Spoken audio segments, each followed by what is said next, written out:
नाजरीन अस्सलामुअलैकुम। अज असी आए मुमताज रिहान साहब को इन्हां दे गार्डन दे विच। लो जी बादाम, इन्हां दे हत्थ दे विच बादाम ए नाल पौधा उत्ते फल बहुत ज्यादा लगा और कामयाब बादाम दा पौधा। अस्सलामुअलैकुम मुमताज साहब। वालेकुम अस्सलाम व रहमतुल्लाह। मुमताज साहब ए हत्थ विच बादाम लेई फिरदे हो? जी बिल्कुल बादाम है जी।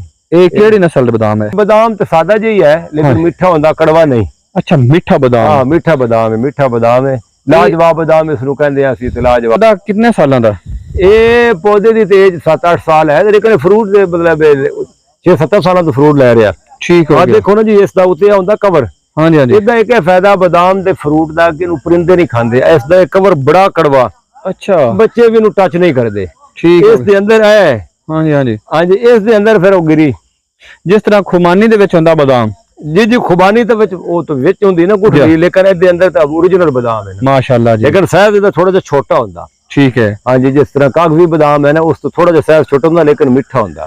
ए कितना फल होसी एक बादाम ते? देख लो जी ये तकरीबन 5-4 किलो तो इस ते बन जाना। इस तरह उस पौधे ते भी खड़ा। माशाल्लाह जी जबरदस्त। ते इस दे पौधे थोड़े कोल मौजूद होसन? ਇਹਦੇ पौधे इंशाल्लाह जनवरी जेड़े ना जी पौधे बादाम, अखरोट, नाशपाती, खुबानी, आलू बुखारा, जी जी, नेक्ट्रीन, आड़ू, इन सारे दी वैरायटी जितने भी पौधे चाहिए उन ग्राफ्टेड पौधे 15 जनवरी तो बाद मिल जाते हैं। क्योंकि झाड़वे पौधे होंगे ने जरा गाची नहीं होंगी उस टाइम जितने भी किसी भी दोस्त ਨੂੰ ਇਹਨਾਂ सीजन भी ਹੋਈ ਹੁੰਦਾ ਜ਼ਮੀਨ ਚਲਾਉਣ ਦੇ उस टाइम अवेलेबल होंगे। ਇਹ ਗਮਲੇ 'ਚ ਵੀ ਲੱਗ ਸਕਦੇ ਨੇ?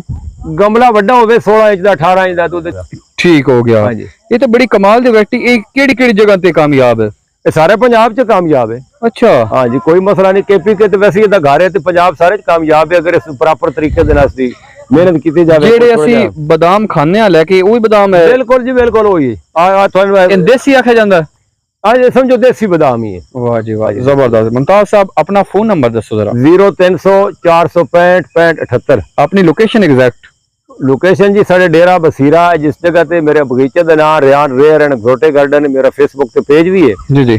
और सियाल मोड़ इंटरचेंज तो 5 किलोमीटर फासले साडा पिंड छन्नी ताजा रियान डिस्ट्रिक्ट सरगोदा। माशाल्लाह जी। मुमताज साहब बहुत मेहरबानी, कीमती टाइम देने का बहुत शुक्रिया। तुसी माशाल्लाह बादाम की काश्त की और बादाम कामयाब और फल मैं एक बारी दोस्तों को फल विखा देवां कि किस तरह लगा है। दिखाओ दिखाओ गुच्छियां विच लगा है। लो जी दोस्तों ए जी बादाम, लो जी वेख लो तुसी बादाम नाल भरिया पौधा नजर तो ना रही भरिया पौधे ते बहुत ज्यादा बादाम।